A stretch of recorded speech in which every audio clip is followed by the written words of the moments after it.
জীবনে ঠকে যাওয়া এবং জিতে যাওয়া এটা তো আমাদের একটা অবিচ্ছেদ্য অংশ, তাই না? তো আমরা জিতে গেলে কি বলি?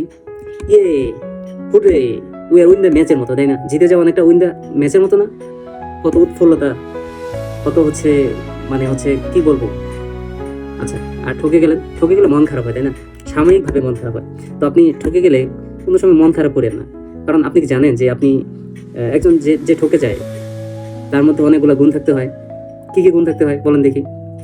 তাকে উদার মনে হইতে হয়, অনেক সরল হইতে হয়, দানশীল হতে হয়, তারপর হচ্ছে আপনার অনেক সাদাসিধে হইতে হয়, বিশ্বাসী হইতে হয়।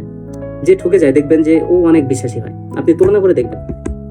তারপর হচ্ছে আপনার একটু ত্যাগী হইতে হয়, পরিশ্রমী হইতে হয়, একটু নরম স্বভাবের হইতে হয়।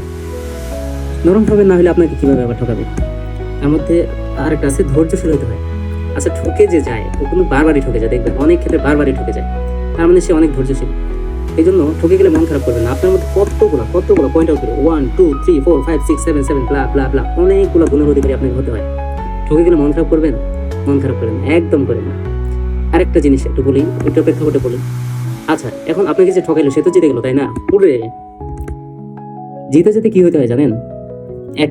একটা জিনিস হতে হয়, অমানুষ হতে হয়। জিততে চান সবসময়? জিতুন, আমরাও জিতবো, আমরা ঠকে জিতবো ইনশাল্লাহ।